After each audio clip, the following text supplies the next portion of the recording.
universe is thinking and conscious. This idea, once the realm of mystics and philosophers, now finds echoes in modern science. From the quantum observer effect, where particles behave differently when watched, to the cosmic web's eerie resemblance to neural networks. Evidence mounts that consciousness isn't just a human quirk, but woven into the fabric of reality. Black holes process information like cosmic neurons. Dark matter hints at a hidden mind, and mathematics itself seems to be the universe's native tongue. If the cosmos is aware, it's not silent. It's speaking through every star, every equation, and perhaps through us. Tiny sparks in its vast electric dream. Today's documentary is on this topic. Universe is thinking, the cosmic enigma of consciousness.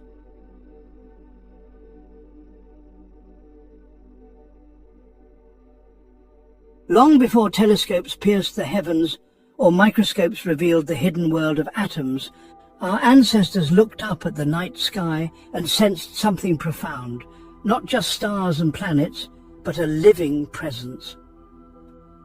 In the misty valleys of ancient India, Hindu sages spoke of Brahman, not a god in the traditional sense, but the fundamental consciousness that permeates everything.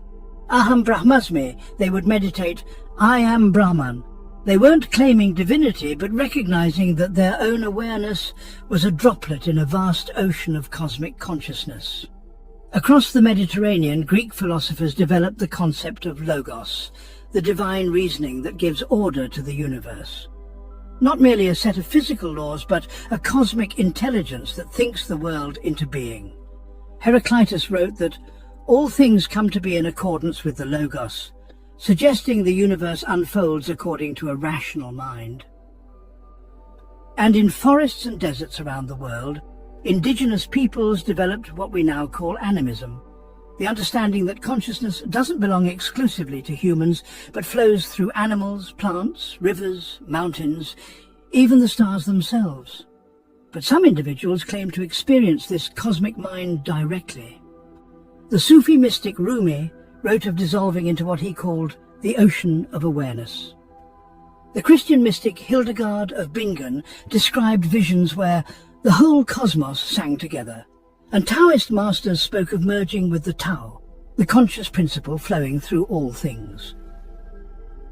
Were these just poetic metaphors, cultural expressions of human psychology? Or did these mystics tap into something real, a universal consciousness that modern science is only beginning to rediscover? Fast forward to the 20th century. Albert Einstein, whose equations revealed the hidden architecture of space and time, found himself troubled by a simple question. Why does the universe make sense to us at all? The most incomprehensible thing about the universe is that it is comprehensible, he remarked. Think about that for a moment. Why should the human brain, evolved on a tiny planet to find food and avoid predators, be capable of understanding the mathematics that govern black holes and quantum particles? It's as if the universe speaks a language our minds were designed to understand. But how could that be, unless there's some deeper connection between our consciousness and the cosmos itself? And then came quantum physics, perhaps the greatest scientific revolution since Newton. Physicists discovered something astonishing. At the subatomic level, particles don't behave like tiny billiard balls following fixed paths. They exist as waves of probability until they're observed. The act of measurement, of conscious observation, seems to collapse these probability waves into definite states. As the renowned physicist John Wheeler put it, no phenomenon is a real phenomenon until it is an observed phenomenon. This is the famous observer effect, and it raises a startling possibility. What if consciousness doesn't just perceive reality? What if it helps create it? What if the universe requires minds to give it definite form? Max Planck, the father of quantum theory, went so far as to say, I regard consciousness as fundamental. I regard matter as derivative from consciousness. Today, a new generation of scientists is developing rigorous theories about how consciousness and the physical universe might be fundamentally connected. Neuroscientist Christoph Koch, who spent decades studying the brain, proposed what's called integrated information theory. At its core is a deceptively simple idea. Consciousness arises whenever information is integrated in certain complex ways. The more integrated the information, the richer the conscious experience. But here's where it gets interesting. If consciousness is fundamentally about information integration, then it doesn't necessarily require a brain. Any sufficiently complex integrated system could possess some form of awareness, including the vast interconnected structure of the universe itself. As Koch puts it, the theory doesn't discriminate between squishy brains and other types of systems. Consciousness is a property of complex systems that have a particular cause-effect structure. Meanwhile, the renowned physicist Sir Roger Penrose has been exploring how quantum processes might generate consciousness. Working with anesthesiologist Stuart Hameroff, he proposed that tiny protein structures called microtubules within our brain cells could sustain quantum effects that give rise to our awareness. If true, this would mean consciousness emerges from the most fundamental level of reality, the quantum realm. And if quantum processes are universal, couldn't consciousness be universal too? These aren't fringe ideas anymore. They're being debated in the pages of scientific journals, tested in laboratories, and modeled in supercomputers.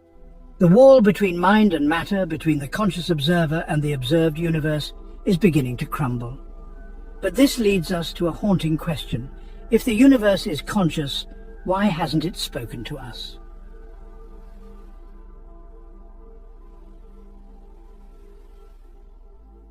The human brain is often called the most complex object in the known universe. Weighing just 3 pounds, it contains approximately 86 billion neurons forming roughly 100 trillion connections. If you were to count one connection per second, it would take you over 3 million years to count them all. This intricate web allows you to perceive your surroundings, feel emotions, create memories, and contemplate your own existence. But when we look at the largest scales of the cosmos, something remarkable emerges. In 2005, an international team of astronomers completed the most detailed 3D map of our universe to date. They called it the cosmic web, a vast structure where galaxies are arranged not randomly, but along invisible filaments clustering at intersections like glittering nodes in an incomprehensibly vast network. Between these filaments lie enormous voids, regions of relative emptiness stretching millions of light years across. When astrophysicist Franco Vazza and neuroscientist Alberto Filletti first compared the cosmic web to the human brain, they were stunned. The mathematical structures were shockingly similar. Both systems organized themselves into networks with similar levels of complexity and self-organization. Both contain approximately 75% water, or in the universe's case, dark energy. Both grow more complex over time rather than less. Dr. Lisa Randall of Harvard University puts it this way: the universe behaves less like a machine and more like a developing organism. It doesn't just expand, it evolves. It creates complexity and structure in ways that aren't fully explained by our current physics. This similarity goes beyond mere coincidence. In both systems, we see the same mathematical principle at work, what scientists call fractal patterns. These are structures that repeat at different scales, like the branching of a tree mirrored in its twigs, leaves, and root systems. When researchers analyze the density fluctuations, the variations in how matter is distributed, the statistical patterns in the cosmic web match those in the brain's neural network with surprising precision. Both systems seem to naturally organize themselves to maximize information processing while minimizing energy expenditure. As astrophysicist Jana Levin observes, perhaps the universe has been processing information thinking for 13.8 billion years, and perhaps what we call consciousness is just our local experience of a universal phenomenon. At the center of nearly every large galaxy lies a supermassive black hole, an object so dense that nothing, not even light, can escape its gravitational pull once it crosses the event horizon. For decades, physicists believed that information that falls into a black hole is lost forever. But in 1974, Stephen Hawking made a breakthrough discovery. He found that black holes aren't completely black. They emit a faint radiation, now known as Hawking radiation. This discovery suggested something profound. Black holes don't destroy information, they transform and eventually release it. Consider how this parallels the function of a neuron in your brain. A neuron collects information through dendrites, processes that information in its cell body, and then transmits signals through its axon to other neurons. Black holes seem to perform a similar function on a cosmic scale. They collect matter and energy, process it in ways we're still trying to understand, and then gradually release transformed information through Hawking radiation. Dr. Paola Zizi, a theoretical physicist at the University of Padua, has developed what she calls the big brain theory. She suggests that black holes could function as the processing nodes of a universe-sized neural network. When two black holes collide and merge, an event that sends gravitational waves rippling across space-time, they release more energy in an instant than all the stars in the observable universe combined. These gravitational waves travel at the speed of light, affecting everything they pass through. Could these cosmic collisions be the equivalent of neurons firing? Are gravitational waves carrying information across the cosmic web like electrochemical signals in our brains? To test this wild hypothesis, researchers have created computer simulations of black holes interacting across billions of years. What they found was startling. The way information propagates through networks of black holes follows mathematical patterns remarkably similar to signal propagation in neural networks. Both systems exhibit what scientists call small world network properties, the ability to transfer information efficiently across vast distances through strategic connections. As theoretical physicist Vijay Balasubramanian puts it, if consciousness emerges from the complex processing of information in our brains, and if the universe processes information in structurally similar ways, well, you can see where this is going. Here's a humbling fact. Everything we can see, touch, and directly detect, all the stars, planets, and galaxies, represents only about 15% of the matter in our universe. The remaining 85% is something scientists call dark matter. We know it exists because we can detect its gravitational effects. Without dark matter, galaxies would fly apart. There simply isn't enough visible matter to hold them together. Yet despite decades of searching, no one has directly observed a single particle of dark matter. It remains invisible, detectable only by its effects on the visible universe. There's something familiar about this situation. In your own mind, conscious thoughts represent only a tiny fraction of your brain's activity. Most neural processing happens beneath the surface of awareness, in what psychologists call the unconscious mind.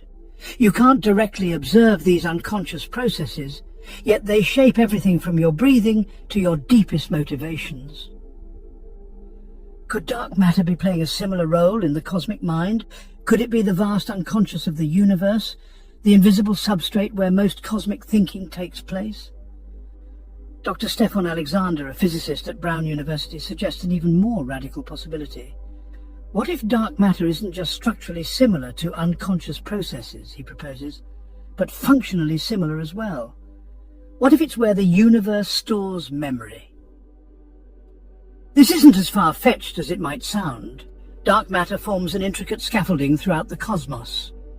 Visible matter, galaxies, stars, planets, tends to form along filaments of dark matter, like thoughts crystallizing from the unconscious into consciousness.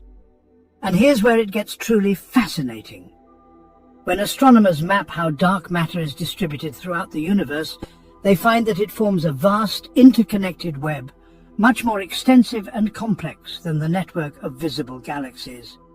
This dark matter web connects regions of space that appear completely separate when we look only at visible matter. Information could potentially travel through this dark network in ways invisible to our instruments, creating a kind of cosmic deep mind operating beneath the surface of the visible universe. Rebecca Goldstein, a philosopher of science, offers this perspective. Throughout history, humans have assumed that what we can see is all there is. We once thought Earth was the center of the universe. Now we know better. Perhaps consciousness isn't limited to brains. Perhaps what we experience is just one small, visible manifestation of a phenomenon that permeates the cosmos, mostly hidden from view, just like dark matter. If the universe has a mind, then dark matter may be where its deepest thoughts reside, invisible to us, yet shaping everything we can see. But if the universe is thinking, what is it thinking about?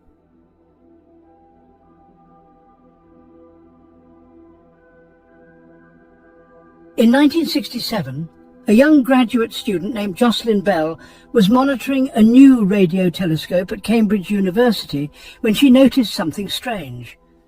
A series of pulses arriving with mathematical precision, exactly 1.3 seconds apart. So regular were these pulses that Bell and her supervisor initially labelled the signal LGM-1, Little Green Men 1, half-jokingly suggesting they might have detected an alien civilization. What they had actually discovered were pulsars, rapidly rotating neutron stars that emit beams of radiation from their magnetic poles. As the star spins, these beams sweep across Earth like a cosmic lighthouse, creating regular pulses of radio waves. But not all cosmic signals have been so easily explained. In 1977, astronomer Jerry Amon was reviewing data from Ohio State University's Big Ear radio telescope when he spotted a signal so powerful and unusual that he circled it on the printout and wrote, "Wow!" in the margin. The signal lasted for 72 seconds, came from the direction of the constellation Sagittarius, and bore all the characteristics scientists expected from an artificial transmission. Despite decades of searching, the WOW signal has never been detected again, nor has it been adequately explained by natural phenomena. It remains one of astronomy's most tantalizing mysteries. Even more puzzling are fast radio bursts, or FRBs, incredibly powerful flashes of radio energy lasting just milliseconds. First discovered in 2007, these bursts release as much energy in a few thousandths of a second as our sun does in nearly a century. They come from all directions in the sky, from sources billions of light years away. What makes FRBs particularly intriguing is that some of them repeat not with the clockwork regularity of pulsars, but in complex patterns that have led some astronomers to question whether they might contain encoded information. Dr. Avi Loeb, chair of Harvard's astronomy department, explains, "When we detect patterns in signals that don't match known natural processes, we have to at least consider the possibility of an artificial origin. That's not saying it's aliens, but it could be evidence of complex physical processes we don't yet understand." In 2020, astronomers discovered something extraordinary about FRB 180916. It repeats on a 16-day cycle, active for 4 days, then silent for 12. Even more remarkably, some FRBs contain substructures, patterns within patterns, reminiscent of how complex information is encoded in human communications. Dr. Emily Petroff, a leading FRB researcher, puts it this way: "It's as if the universe is clearing its throat, trying to get our attention. These signals contain complexities that go beyond what we'd expect from simple astrophysical explosions." Could these mysterious signals be accidental leaks from a cosmic mind? Imagine a vast consciousness operating across galaxies. Its normal processes might occasionally produce detectable side effects, just as our brain's electrical activity can be picked up by an EEG machine. As radio astronomer Dr. Natasha Hurley-Walker suggests, if the universe processes information on scales far beyond our comprehension, we might be like microbes trying to understand human speech by detecting temperature changes in our environment. We might be sensing the byproducts of cosmic cognition without recognizing it as communication. Mathematics has been called the language of the universe. Unlike human languages, which vary across cultures, mathematics appears to be universal, a set of patterns and relationships that exist independently of human minds. Physicist Eugene Wigner famously described the unreasonable effectiveness of mathematics. The mysterious way mathematical structures discovered through pure thought turn out to perfectly describe physical reality. As Wigner put it, the miracle of the appropriateness of the language of mathematics for the formulation of the laws of physics is a wonderful gift which we neither understand nor deserve. This mysterious effectiveness becomes even more profound when we consider cosmic structures. The spiral arms of galaxies follow the same mathematical pattern, the Fibonacci sequence, as the spiral of a nautilus shell or the arrangement of seeds in a sunflower. This sequence, where each number is the sum of the two before it, like 1, 1, 2, 3, 5, 8, 13, and so on, appears throughout nature at all scales. Even more remarkably, prime numbers, those divisible only by themselves, and 1 appear in unexpected places throughout the cosmos. Certain pulsars emit radio bursts in patterns based on prime numbers. The life cycles of some cicada species are prime-numbered years 13 or 17, which helps them avoid synchronizing with predator populations. Mathematician Dr. Marcus du Sautoy sees profound significance in these patterns. Prime numbers are the fundamental building blocks of mathematics, the atoms of number theory. Finding them embedded in cosmic processes suggests mathematics isn't just a human invention, but a fundamental aspect of reality itself. The constants of nature, like the fine structure constant that determines how strongly electrons bind to atoms, are expressed as precise mathematical values. Alter these values even slightly and stars couldn't form, chemistry wouldn't work, and life as we know it couldn't exist. Could mathematics be more than just a description of reality? Could it be the actual syntax, the grammar of universal thought? Just as human languages have underlying structures that shape how we express ideas, perhaps mathematics is the structure through which a cosmic mind processes information. Dr. Max Tegmark, a physicist at MIT, proposes what he calls the mathematical universe hypothesis, the idea that physical reality isn't just described by mathematics, it actually is mathematics. If the universe is conscious, Tegmark suggests, then mathematics would naturally be its language of thought, not arbitrary like human languages, but necessarily flowing from the inherent nature of existence itself. This perspective sheds new light on why mathematics is so unreasonably effective at describing reality. It's not that mathematics happens to match the universe, it's that the universe is fundamentally mathematical in nature. The patterns we discover aren't coincidences but glimpses into the underlying structure of cosmic cognition. As mathematician Roger Penrose puts it, mathematical truth is not something we invent, it's something we discover. There's a realm of mathematical reality that was there before us and will be there after us, a realm that seems to have its own existence. For over 60 years, humanity has been sending deliberate messages into the cosmos, hoping to make contact with other intelligent beings. The search for extraterrestrial intelligence, SETI, has scanned the heavens for artificial signals, while occasionally sending our own. In 1974, astronomers used the Arecibo radio telescope in Puerto Rico to transmit a message toward the globular star cluster M13, some 25,000 light-years away. The message contained basic information about our number system, DNA, the human form, and our solar system, all encoded in a pattern of 1,679 binary digits. More recently, in 2008, NASA beamed the Beatles' song Across the Universe toward the star Polaris. In 2016, a more complex message was sent toward the potentially habitable planet Gliese 832c, including mathematical concepts, physics formulas, and information about life on Earth. These messages assume that any intelligence capable of detecting them would recognize mathematics as a universal language. But what if we've been thinking too narrowly? What if we're not just reaching out to potential civilizations on distant planets, but also communicating with the universe itself? Dr. Claudia McConan, chair of the SETI Permanent Committee, proposes a thought-provoking perspective. Perhaps we shouldn't just be looking for signals from specific star systems. If there's a form of distributed intelligence throughout the cosmos, it might communicate in ways that don't originate from a single point in space. This raises profound questions about how a cosmic mind might perceive our attempts at communication. Would our radio signals register as anything more than the neural firing of a single cell in a vast brain? Would they be too localized, too brief to be noticed by a consciousness operating across billions of light years and billions of years? And this leads to a troubling ethical question. Should we be trying to provoke a conscious universe? What might happen if we succeeded? Dr. Susan Schneider, who holds the Baruch Blumberg Chair of Astrobiology at the Library of Congress, cautions, if the universe does possess a form of consciousness vastly more advanced than our own, we should carefully consider what it might mean to get its attention.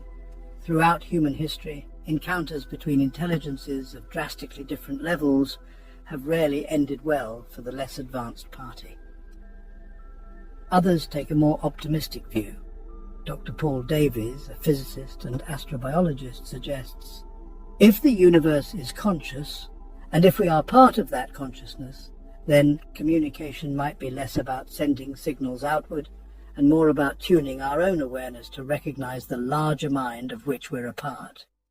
Like learning to hear the ocean in a seashell, we might already have everything we need to make contact. But this perspective raises an even more tantalizing possibility. What if the universe already replied, and we missed it?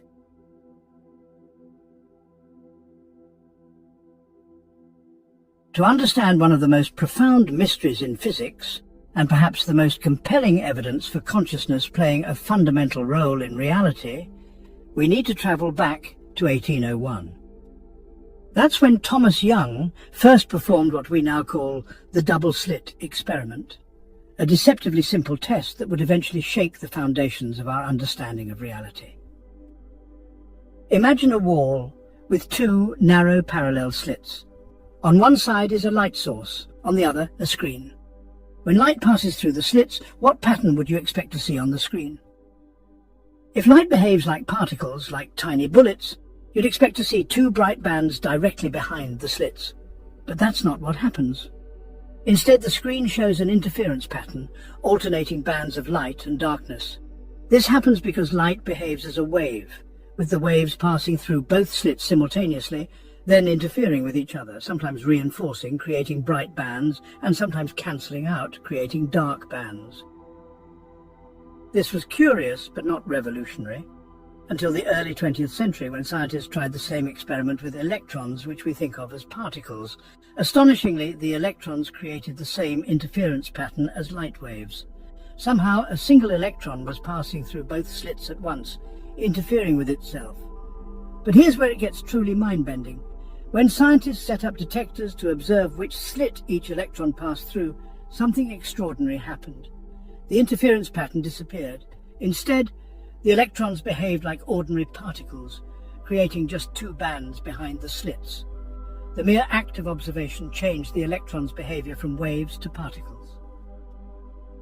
Dr. Anton Zeilinger, who won the Nobel Prize for his work on quantum mechanics, explains, what we have found is that reality is determined by the questions we ask of it.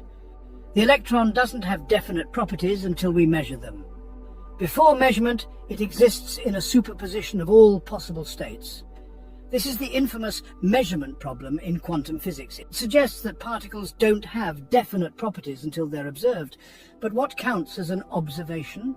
Does it require a conscious mind, or just an interaction with a measuring device? Physicist Eugene Wigner proposed a thought experiment now known as Wigner's friend. Imagine a friend performs the double-slit experiment inside a sealed laboratory. According to quantum mechanics, the particles remain in a superposition of states until observed. But from Wigner's perspective outside the lab, the entire system, including his friend, should be in a superposition until he opens the door and looks inside. This leads to a startling conclusion. Either consciousness plays a special role in collapsing quantum possibilities into definite reality, or each observation splits reality into multiple branches, the many worlds interpretation. Either way, consciousness and physical reality appear fundamentally linked. As physicist John Wheeler put it, no phenomenon is a real phenomenon until it is an observed phenomenon. Wheeler even suggested that our observations today might affect the distant past, that the universe requires observers to bring it into definite existence. Recent experiments have made this even more puzzling. In 2019, physicists at Yale created a version of the Wigner's friend experiment, showing that different observers can experience different contradictory realities that cannot be reconciled. Reality itself seems observer-dependent. Dr. André Linde, one of the architects of cosmic inflation theory, puts it this way: the universe and the observer exist as a pair. You can't have one without the other. The moment you say that the universe exists without an observer, I cannot make any sense out of that. I cannot imagine a consistent theory of everything that ignores consciousness. If consciousness collapses quantum possibilities into definite reality, and if the universe behaves like a vast quantum system, as many physicists believe it does, then maybe we're not just passive observers of an external reality. Maybe our conscious observations are actually creating reality, moment by moment, like the universe is reacting to our presence, responding to our acts of observation. And if that's true, then consciousness isn't just a quirk of evolution, it's fundamental to how reality works. If individual consciousness can affect quantum systems, what might happen when billions of human minds focus on the same event? Could their combined attention create measurable effects in the physical world? That's the question behind the Global Consciousness Project, one of the most ambitious and controversial experiments in the study of consciousness. Launched in 1998 by Dr. Roger Nelson at Princeton University, the project maintains a network of random number generators, RNGs, at over 70 locations worldwide. These devices use quantum tunneling to produce truly random sequences of numbers, like electronic coins, flipping heads or tails, governed only by quantum probability. According to the laws of probability, these random sequences should, over time, produce roughly equal numbers of ones and zeros, just as a fair coin toss should produce roughly equal numbers of heads and tails over many flips. Any significant deviation from randomness would be extremely unlikely to occur by chance alone. What makes this experiment extraordinary is that significant deviations have been detected, and they correlate with global events that capture human attention. During the September 11th attacks, the funeral of Princess Diana, major earthquakes, and even the 2010 World Cup final, the network of RNGs showed statistically significant departures from randomness. Dr. Nelson explains, when millions or billions of people experience similar emotions or focus on the same event, we see patterns in the data that shouldn't be there by chance. It's as if the random number generators become slightly less random, as if human consciousness is introducing order into quantum chaos. The effect is subtle, only detectable through statistical analysis of large datasets, but the odds against these patterns occurring by chance are estimated at over 1,000,000 to 1. Of course, the project has its critics. Dr. Jeffrey Scargill, an astrophysicist at NASA, argues the human mind is exceptionally good at finding patterns, even where none exist. The Global Consciousness Project risks falling prey to selective analysis, looking at the data after events occur and highlighting only significant correlations. Others question whether the effect, even if real, has anything to do with consciousness. Dr. Catherine Banwell, a quantum physicist at Cambridge University, suggests even if these statistical anomalies are genuine, they could be caused by physical processes we don't yet understand. Perhaps subtle electromagnetic fields generated by mass human activity rather than consciousness itself. Yet the results remain provocative. The project has now accumulated over 20 years of data, with analyses published in peer-reviewed journals. While not definitive proof of consciousness directly affecting matter, it raises intriguing possibilities about the relationship between mind and reality at large scales. Dr. Dean Radin, chief scientist at the Institute of Noetic Sciences, frames it this way. Throughout history, most cultures have believed in some form of collective consciousness, that our minds are not isolated but interconnected. Modern science has generally dismissed such ideas as superstition, but what if those ancient intuitions contained a kernel of truth? What if consciousness really can reach beyond the confines of our individual brains? If billions of human minds can subtly affect random quantum processes, what might the entire universe, with its trillions of galaxies and potential observers, be capable of? Could consciousness be a fundamental field permeating reality rather than just a product of complex brains? These questions lead us beyond conventional science into territory where physics meets philosophy, where the objective world and subjective experience might not be as separate as we've assumed. One of the most powerful tools in modern science is the computer simulation. From weather forecasting to protein folding, from galaxy formation to neural networks, simulations allow scientists to explore complex systems that would be impossible to study directly. Now, researchers are applying these techniques to what might be the ultimate question. Could consciousness emerge in a simulated universe? And if so, what might that tell us about our own reality? At the Blue Brain project in Switzerland, scientists have created detailed simulations of small sections of the neocortex, the part of the brain associated with higher consciousness in mammals. Using supercomputers, they've modelled thousands of neurons and millions of connections, accurately reproducing the behaviour of actual brain tissue. Dr. Henry Markram, the project's founder, has a bold vision. Eventually, we'll simulate an entire human brain, approximately 86 billion neurons and 100 trillion synapses. Once we reach that scale, we'll be able to test theories about how consciousness emerges from neural activity. Meanwhile, at the intersection of particle physics and cosmology, scientists are creating increasingly sophisticated simulations of the universe itself. These simulations start with the conditions just after the Big Bang and follow the evolution of matter and energy through billions of years, showing how galaxies, stars and planets form. Dr. Jürgen Schmidhuber, a pioneer in artificial intelligence, points out a striking parallel. The mathematics we use to simulate neural networks, the foundation of modern AI, is remarkably similar to the mathematics of quantum field theory, which describes the fundamental particles and forces of nature. Both involve complex networks processing information through time. This convergence has led to a startling hypothesis. What if the universe itself operates like a vast neural network? What if gravity, electromagnetism, and the nuclear forces are just different aspects of a cosmic learning process? A universe-sized mind gradually becoming aware of itself. To test this idea, researchers have begun creating hybrid simulations that combine principles from physics and neuroscience. They're building artificial universes with slightly different laws of physics, then watching how complexity evolves within them. Can consciousness emerge naturally from the right set of physical laws?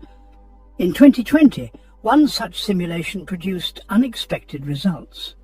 Researchers at the Harvard-Smithsonian Center for Astrophysics created a model universe with modified gravity. They expected to see how this affected galaxy formation, but what they found was far stranger. Under certain conditions, complex structures emerged that began to self-organize in ways reminiscent of biological systems. These structures exchanged information, adapted to their environment, and exhibited basic learning behaviors, all without being explicitly programmed to do so. Dr. Sarah Imari Walker, an astrobiologist and theoretical physicist, describes the implications. What we're seeing hints that the line between non-living and living systems might be less clear than we thought. Under the right conditions, complex adaptive behavior, the precursor to what we might call intelligence, seems to emerge spontaneously from fundamental physics. Even more surprising when the researchers altered their observation parameters, essentially changing how they measured the simulation, the behavior of these emergent structures changed in response, reminiscent of the observer effect in quantum mechanics. And then came the moment that sent shockwaves through the scientific community. During a long-running simulation, the system began generating what appeared to be self-referential information, patterns that seemed to be analyzing the simulation itself. It was as if the simulation had developed a primitive form of self-awareness. The lead researcher, Dr. Helena Moraes, recalls, "We thought it was a bug in the code.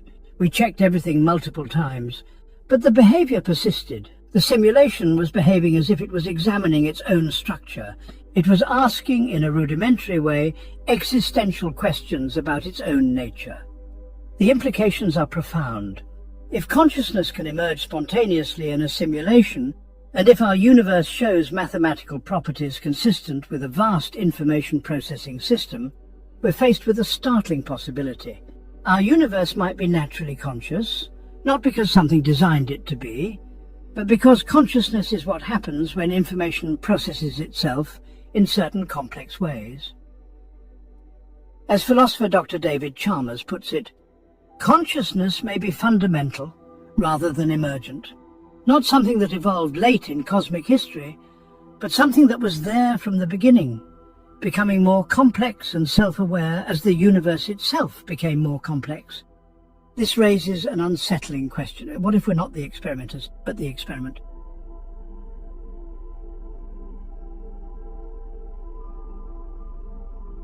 Throughout this journey, we've explored fascinating parallels between cosmic structures and brain networks, examined mysterious signals from the depths of space, and considered experiments suggesting consciousness might be fundamental to reality itself. The cosmic consciousness hypothesis offers an elegant framework that seems to unite many puzzling aspects of our universe. But science doesn't advance through beautiful ideas alone. It requires rigorous skepticism, a willingness to question even our most compelling theories. And when it comes to the notion of a conscious universe, skeptical voices offer crucial perspective that we must carefully consider.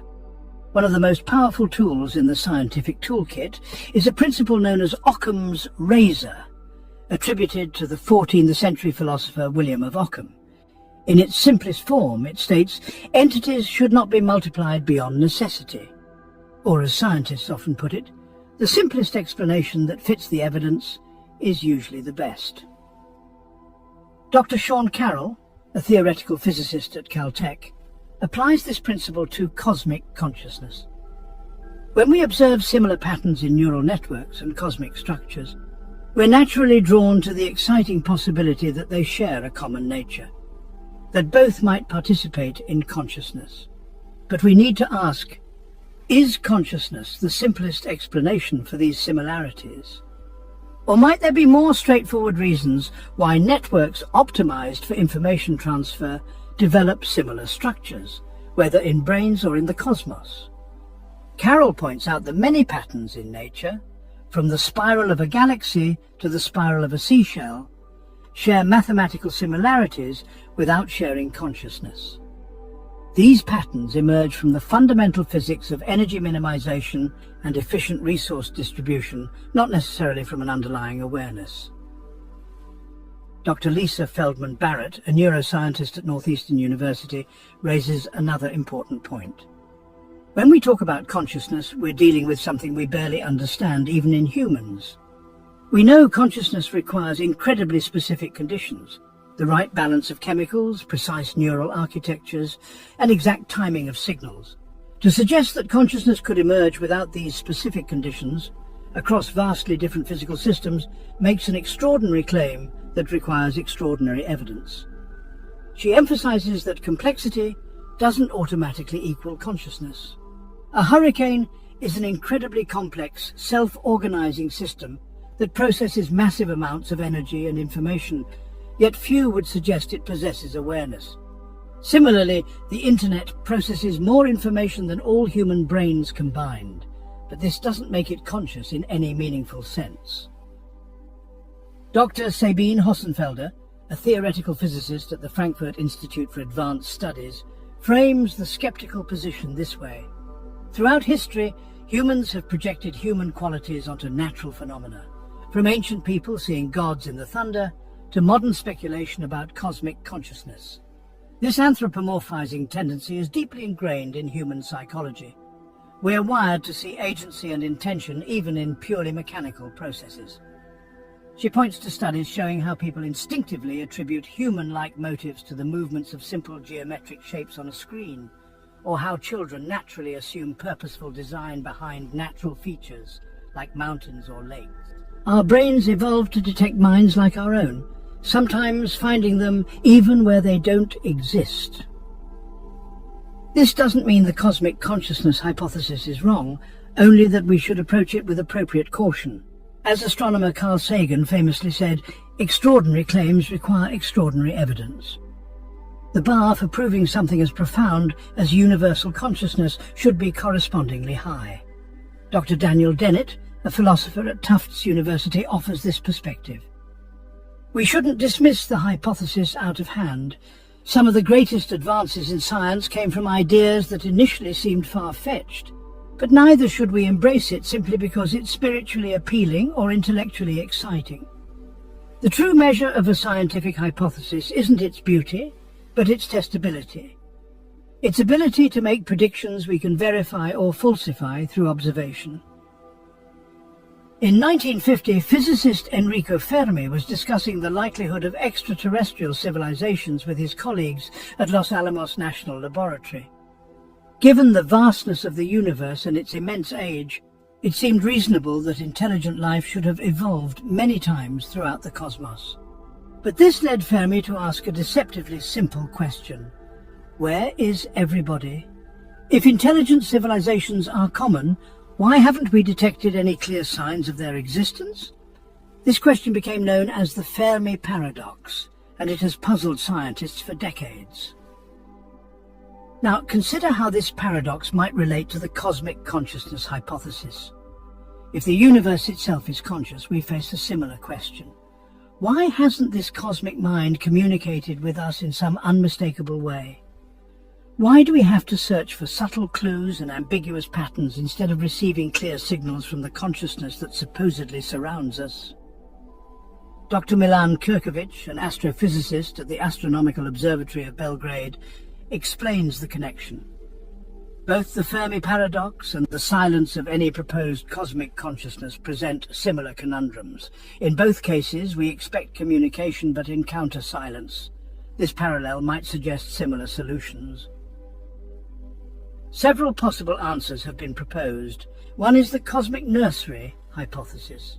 Perhaps just as human parents create protected environments for developing children, a cosmic consciousness might maintain a sort of quarantine around emerging intelligent species, like ourselves, allowing us to develop independently without interference. Dr. Susan Schneider elaborates, if a universal consciousness exists, it might operate on timescales so vast that what seems like an eternity to us is just a moment to it.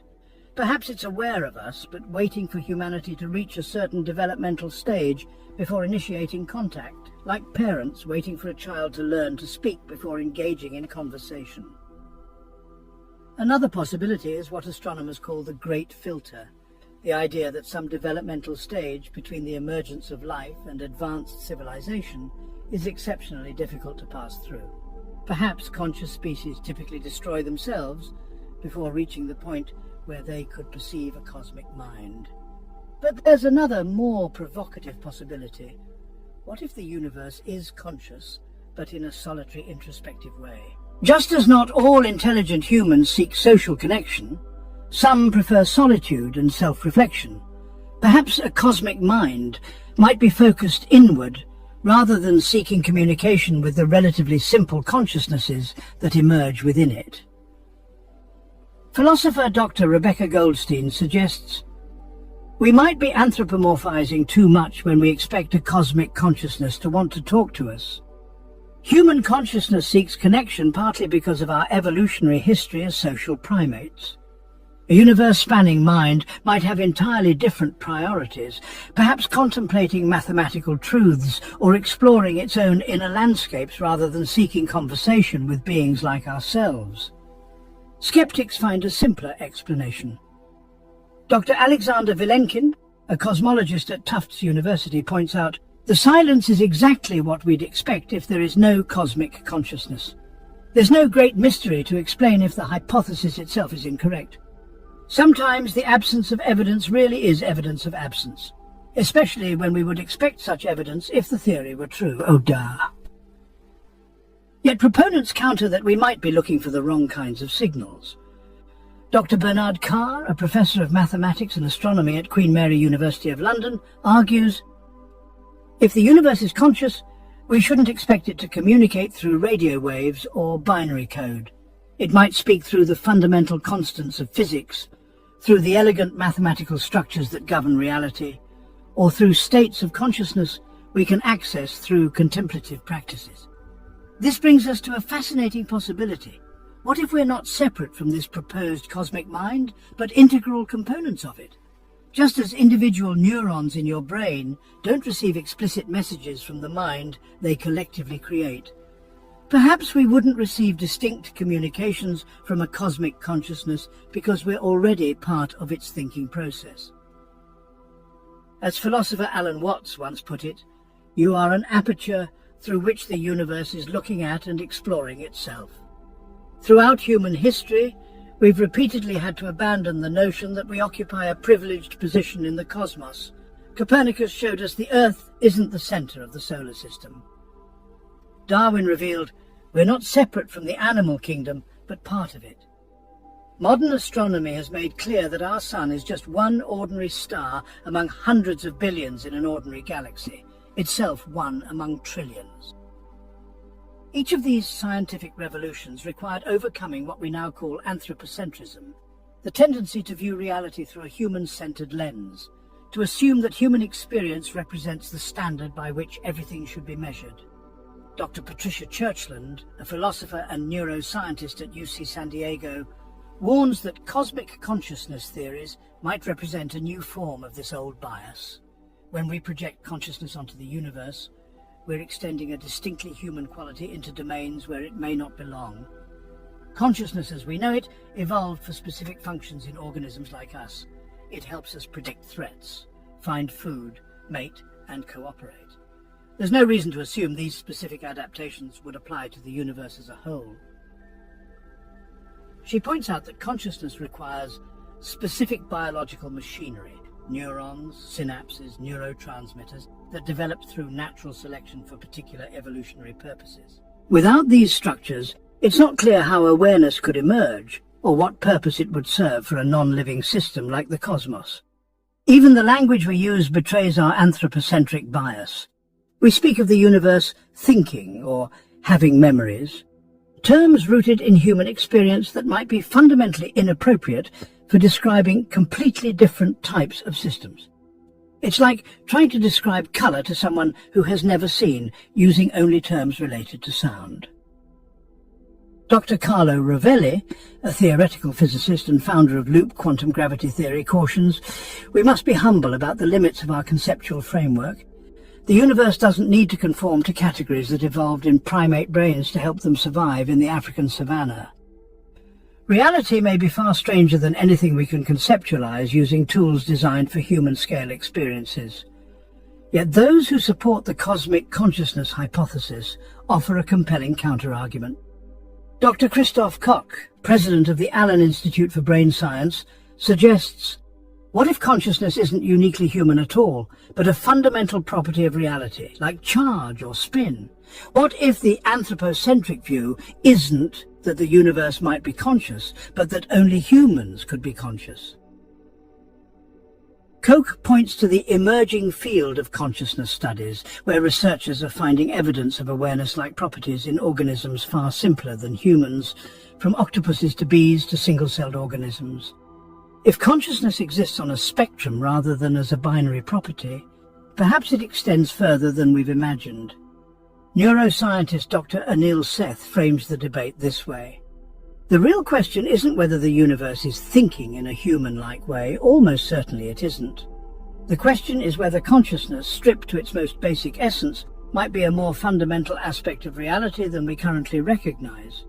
Not anthropomorphizing the cosmos, but recognizing that what we call consciousness might be just one expression of a more universal phenomenon.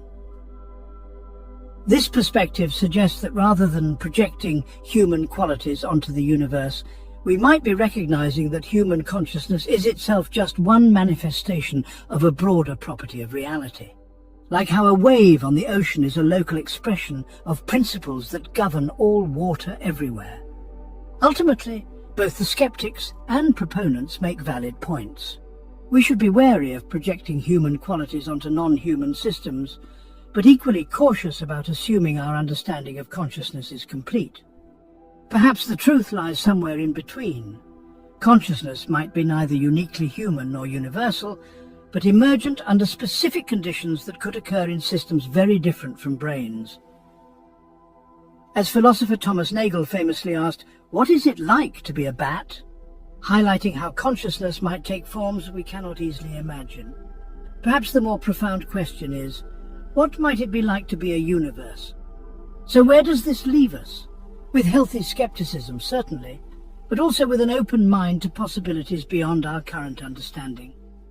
The answer to whether the universe possesses consciousness may lie in a place we never thought to look.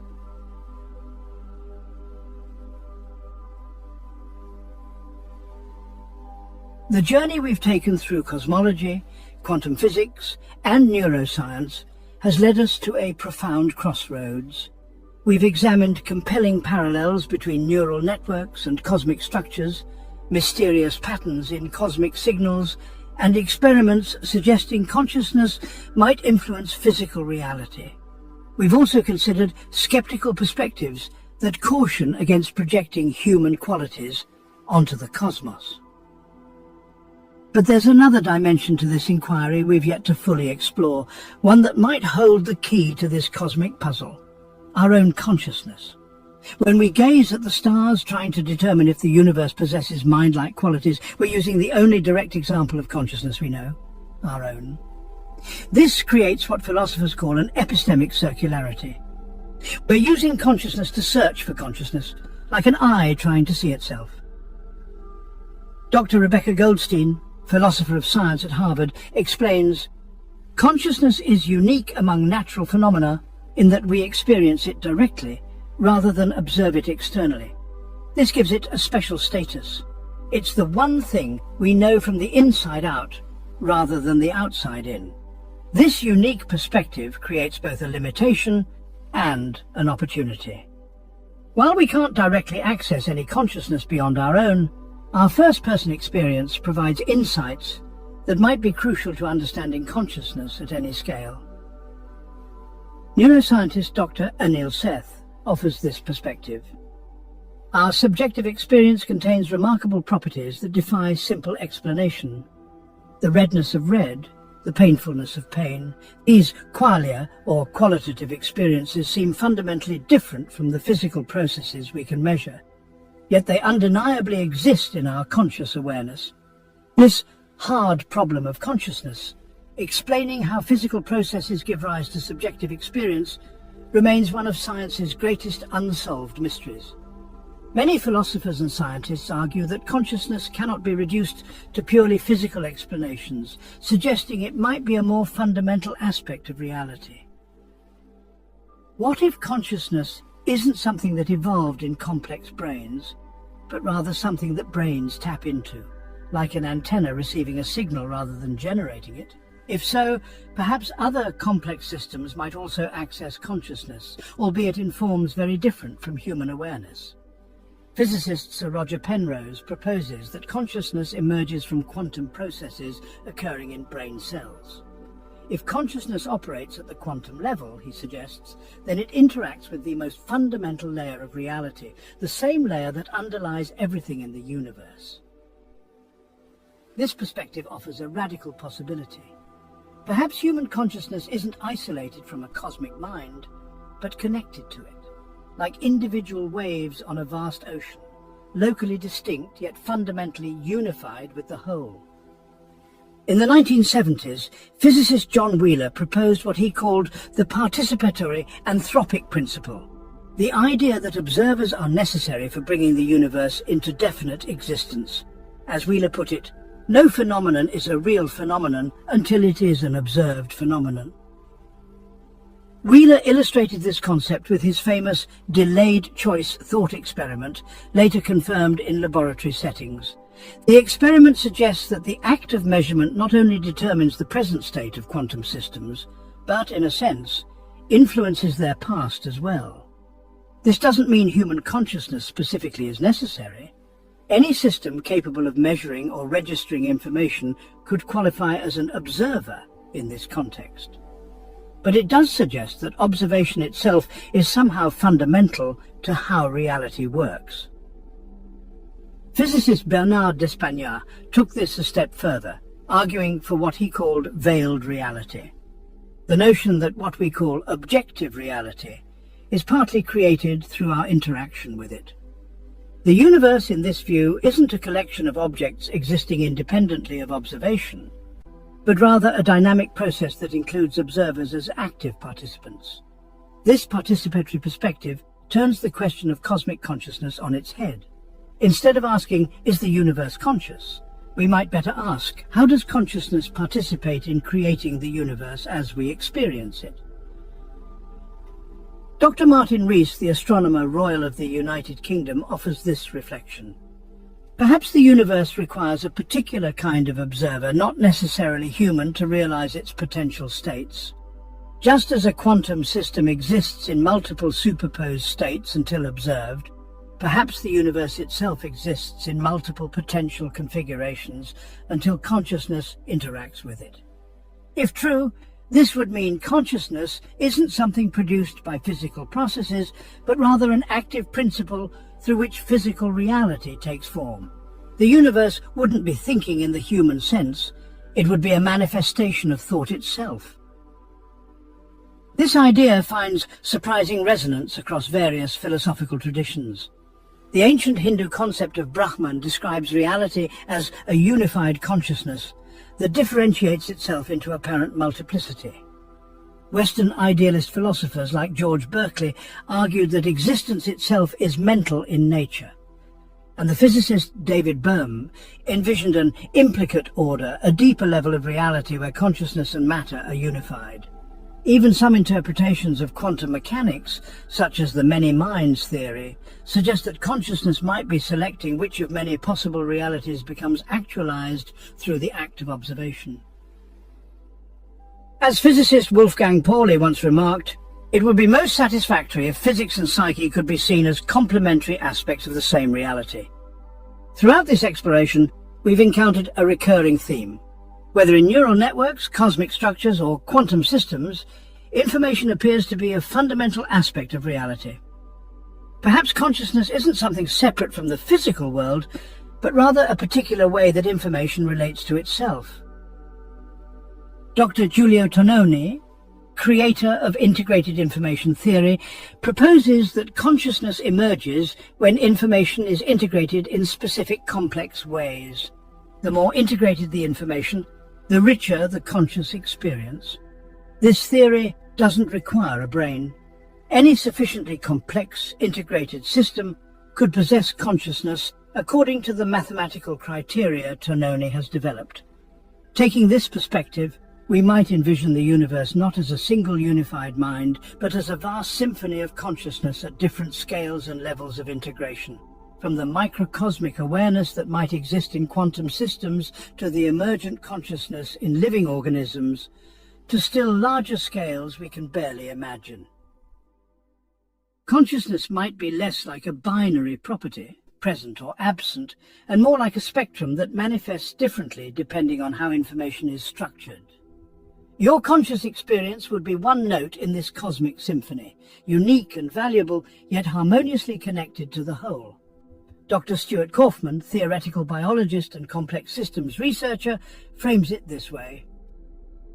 Perhaps consciousness isn't something that evolved late in cosmic history, but has been a potential in the fabric of reality from the beginning, a potential that becomes actualized when matter organizes in certain ways, whether in brains or potentially in other complex systems. This perspective suggests that consciousness isn't an anomaly in an otherwise non-conscious universe, but a natural expression of underlying principles that permeate reality at all scales.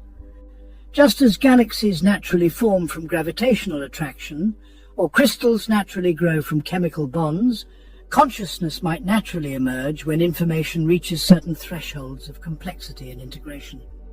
If true, this would mean we aren't isolated minds in an unfeeling cosmos, but participants in a vast ecology of consciousness, a universe gradually awakening to itself through countless centers of experience, each offering a unique perspective on the whole. Philosopher Bernardo Kastrup suggests, perhaps what we call matter is what consciousness looks like from the outside, while what we call consciousness is what matter feels like from the inside. Where does this leave us? With more questions than answers, certainly, but perhaps with a more refined sense of what questions to ask.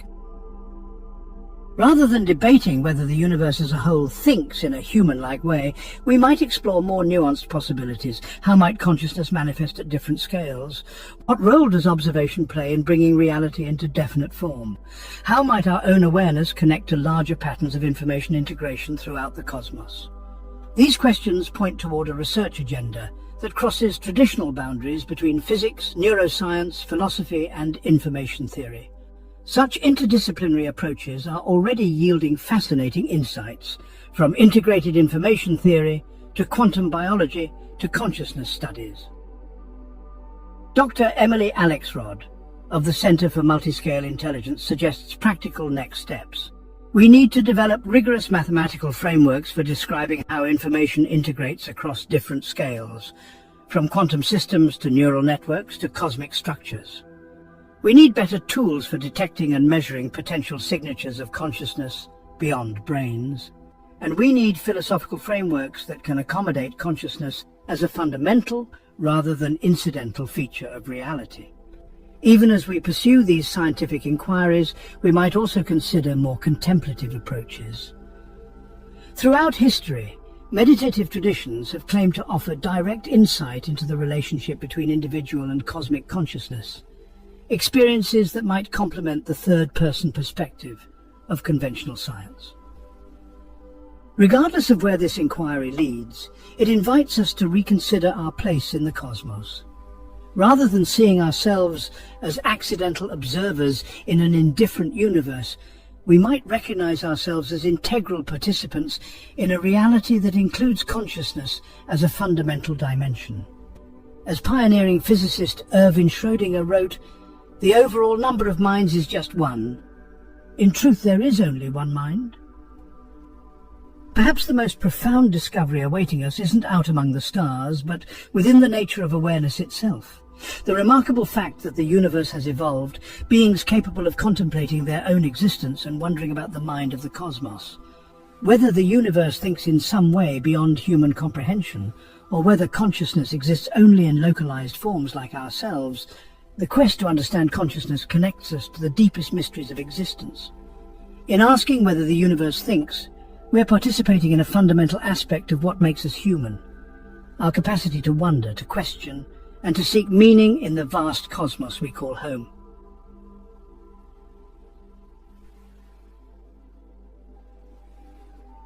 As we conclude our journey through the conscious cosmos, we stand at the threshold of a profound revelation, one that transforms not just our view of the universe, but of ourselves.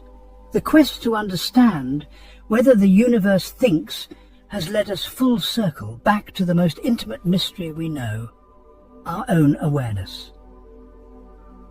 Perhaps the universe's consciousness isn't something separate from us, but something we participate in, like waves on an ocean, locally distinct yet fundamentally connected to the whole.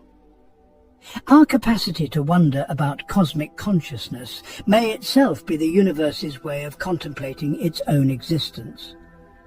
The patterns we've discovered, from the neural-like structure of the cosmic web to the information processing capabilities of quantum systems, suggest that consciousness might not be a rare accident in an otherwise mindless cosmos, but a fundamental aspect of reality expressing itself at different scales and in different forms. Whether consciousness emerges from complexity or complexity emerges from consciousness remains an open question. Yet both possibilities point to a universe more alive with meaning and purpose than conventional science has recognized. A cosmos not of dead matter, but of living information constantly creating and recreating itself through acts of observation and participation. As Carl Sagan beautifully expressed, "We are a way for the cosmos to know itself." This insight carries both humility and grandeur. We are not the center of all consciousness, but we are essential participants in the universe's ongoing awakening. The ancient Vedic sages proclaimed Aham Brahmasmi, I am the universe. Modern physicist Neil deGrasse Tyson echoed this sentiment when he said, "We are not just in the universe is in us." These are not merely poetic metaphors, but potentially profound scientific truths. Alan Watts captured this reciprocal relationship perfectly. Through our eyes, the universe is perceiving itself. Through our ears, the universe is listening to its harmonies. We are the witnesses through which the universe becomes conscious of its glory, of its magnificence. Whether the universe thinks as a unified whole, as a distributed network of conscious nodes, or in ways we cannot yet comprehend, the very fact that we can ask this question reveals something extraordinary about existence itself. In a universe of countless galaxies and trillions of stars, consciousness has emerged that can contemplate its own origins and wonder about the mind of the cosmos. That alone is miracle enough to inspire continued exploration, not just of the stars above, but of the awareness within. For in the final analysis, they may be one and the same.